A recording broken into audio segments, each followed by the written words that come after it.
All right. Getting more seat time on the 1300. Working on my figure eights. Dropping in, getting through the turn, locking out, getting my head down track. Couple things. This bike really benefits from a lot of load over the front, and it turns tighter, so my lock position's a little later in the turning movement, but it's tighter. I gotta try to really live over the tank, like I am on this tank. And so when I accelerate, I'm trying to really skate forward and not let my butt slide back. I have a little pad. It's called a corner coach. It's made for motocross, and it's designed. It's kind of like a little seat bump. And the idea is, it gives you an indication of where your butt is positioned on the seat, so you're conscious when you hit it. Yeah, it kind of helps keep you in position too. That's the idea. So I've got that on to really kind of get me up on this tank. Okay, this is not the position for touring for sure, but it is good for tight maneuvers. So, a couple things. I don't move around as much on this bike, and it seems to drop around easier. So I'm using my feet. Granted, this is not really a rapid transition scenario right now, but I notice this bike more effortlessly wants to just fall in, so I'm not really using as much feet. And because of that, sitting up forward on the tank and the bike falling over, I feel like compared to the 1250, I'm just kind of sitting here in the middle of the bike. Yeah, it's falling down around me, but it's doing it with like half the amount of effort I usually require, or that it's usually required of me with the 1250. So I notice when I'm doing a half-hour figure eight, I'm not as tired on this bike, which is interesting. And I don't, I know that I think the weight bias is about the same between this and the 1250, but I feel like I'm like 3 inches further forward, my whole body. And I think when I talk about how this bike loads the front more, I think part of that is because I'm so much further forward on the bike. And a big part of that has to do with the angle of the front tank. It's way more sloped, like a ramp. So my upper body just kind of slides up on it. I am on this tank. My butt is basically on the tank. So I'm really kind of living up forward.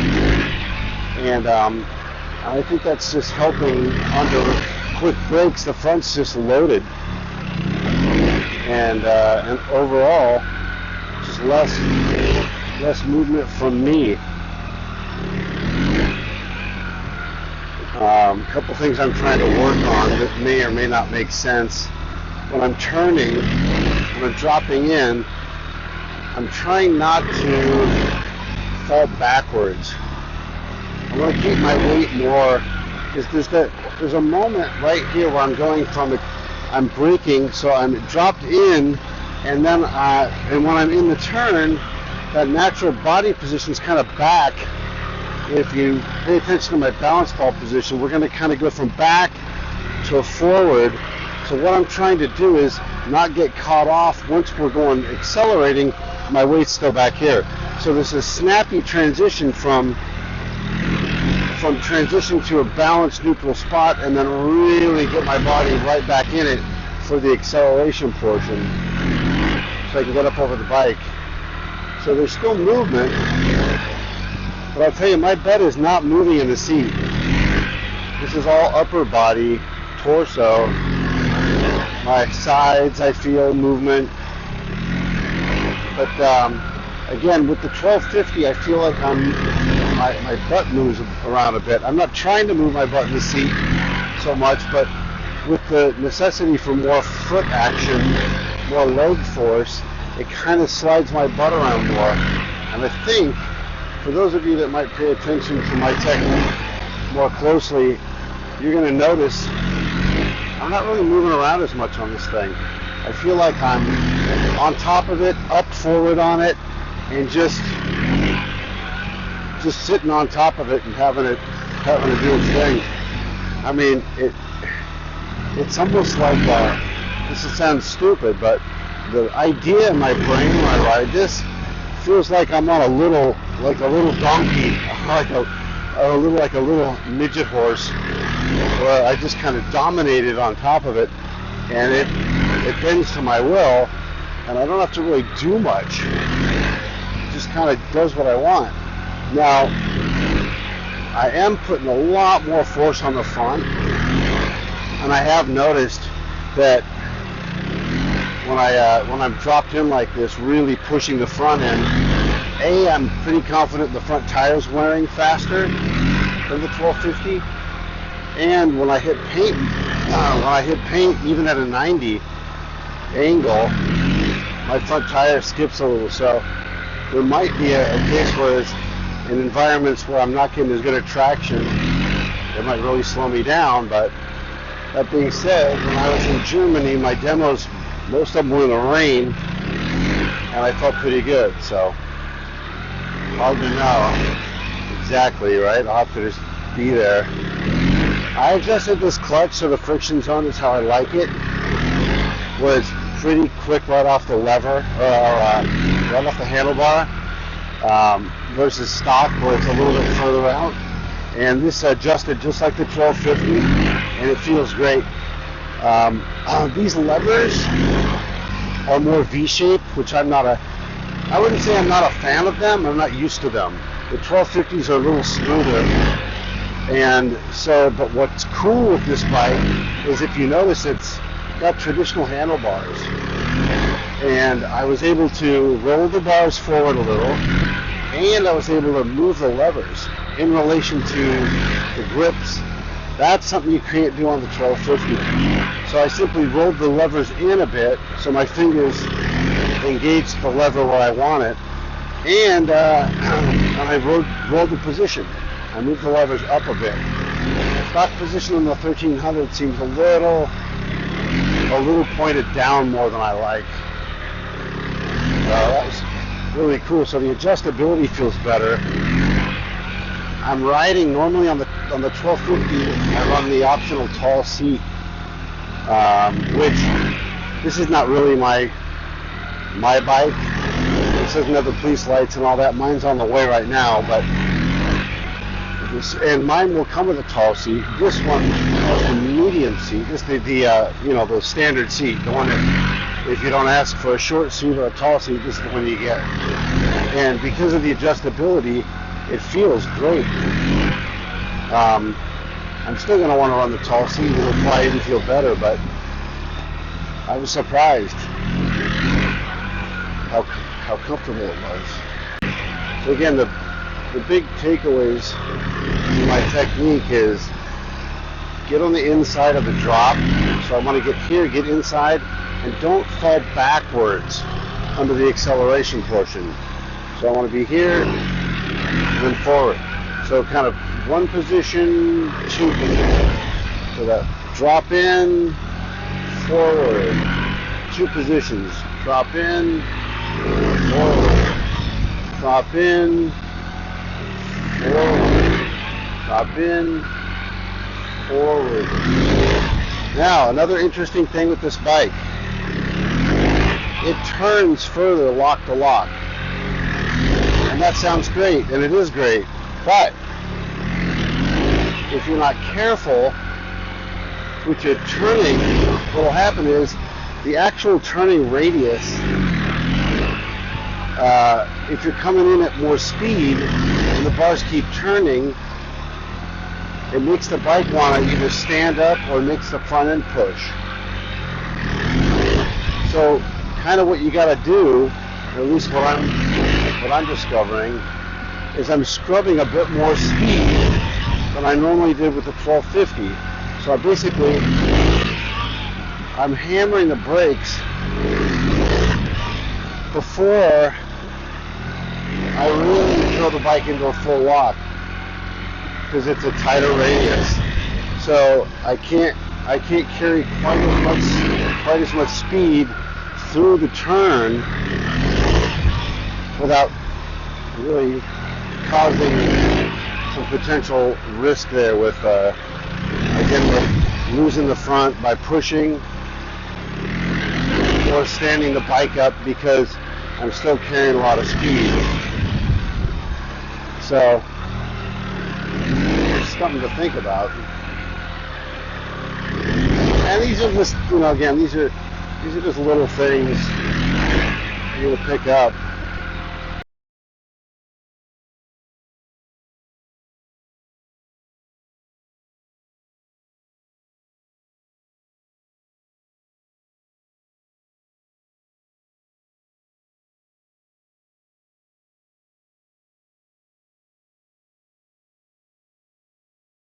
Inside, forward, inside, forward, inside, forward, inside, forward, inside, forward. So that's the other thing I noticed. The back end it breaks traction easier. When I come out of the turn, I'm losing the back end a bit. I don't know why. I would think I'd break traction less because I have a fatter rear tire. I have a 190 instead of a 180. But that's kind of odd to me. I noticed that in Germany, and I wasn't sure. I thought maybe it was just my suspension settings. And this motorcycle has road mode right now. This bike does not have the dynamic package. And dynamic, in addition to adjusting your suspension and all that stuff, a little stiffer, this bike dynamic sort of speeds up your acceleration. It ramps up your mapping a bit. So I'm going to guess with the bike I will be getting that does have dynamic, it's going to break traction even quicker. So we'll see. And I thought, again, I noticed this in Germany, and I thought, well, maybe it's the wet. Okay. Maybe it's because I have it in dynamic and the suspension stiffer. So that was part of it. Well, this bike that I'm on right now does not have dynamic. And there I broke traction again. So my suspension is not extra stiff.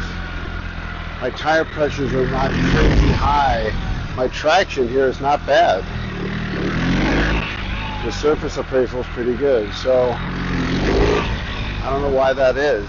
I mean, maybe anyone that a big tire guy will be like, well, yeah, 190 breaks traction more than 180. Well, that doesn't make any sense to me because the whole idea of having a fatter tire is that at lean angle, you got more surface on the ground and it's getting better traction. Otherwise, why are we going to a fatter tire? It's only going to slow down my side-to-side movement.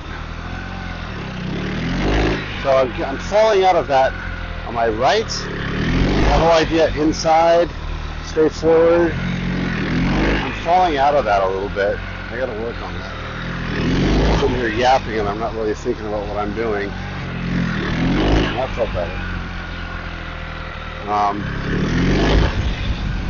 Yeah, so these are the things I'm noticing with this bike. It's definitely faster, all that. So I think if we're just talking about street riding, it's definitely a zippier platform. The center stand is longer. It's kind of interesting. So when I first understood this bike, I noticed there was a 2-inch longer foldable arm at the end of the foot pedal that you push to center stand it. And I thought, well, that's interesting. I wonder why they did that. And then I also noticed, though, when I used that little extender, it was no easier to center stand. And then I got both the 1250 and 13 sitting in my garage, and I'm looking, I'm like, well, the 13's taller for sure. But then as I really looked, I realized it's the center stand. The center stand is taller. And probably, I'm going to guess, and it looks, by the way, it looks like the center stand's aluminum, whereas the 1250s is steel. But so I'm going to guess why it's longer is because, and it gives the bike at least an inch height. That's going to make changing the front, like if you got to pull the front tire, you may not have to remove the fender. And with the rear, it might just help for like working on your wheels, throwing a new set of tires on. I'm gonna guess it's gonna be something like that. It's just gonna make servicing easier.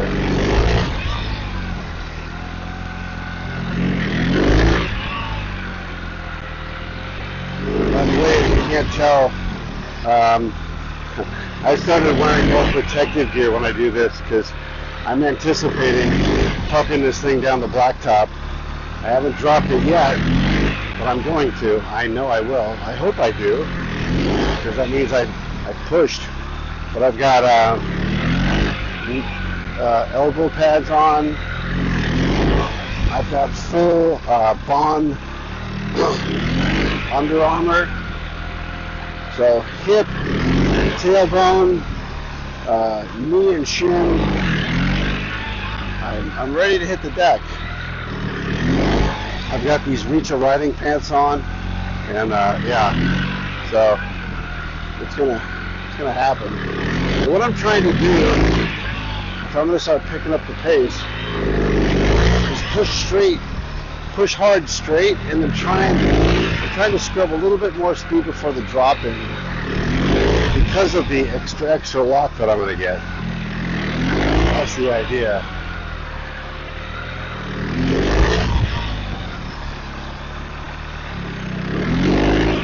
I don't know. I got a long way to go here. Lots to know, lots to learn.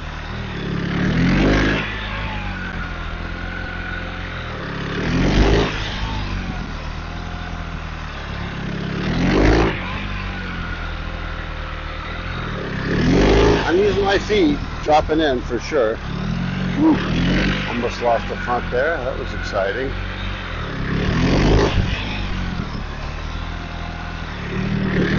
A little late on my head and eyes here.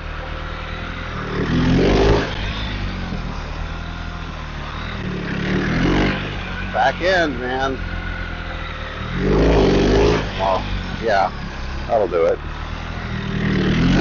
And then the back end on my, yeah, it comes out. Very interesting. Very interesting. All right, we're going to call it. That was 30 minutes of cones. I think this bike's going to be pretty damn good. I mean, this is just I'm on the base model. There's really no adjustability, and I feel like I can rip this thing pretty hard. And again, we're pushing close to 60 miles an hour in first gear. I don't think the 1250 goes anywhere near that fast. So, from the standpoint of a cone competition, that's huge. All right.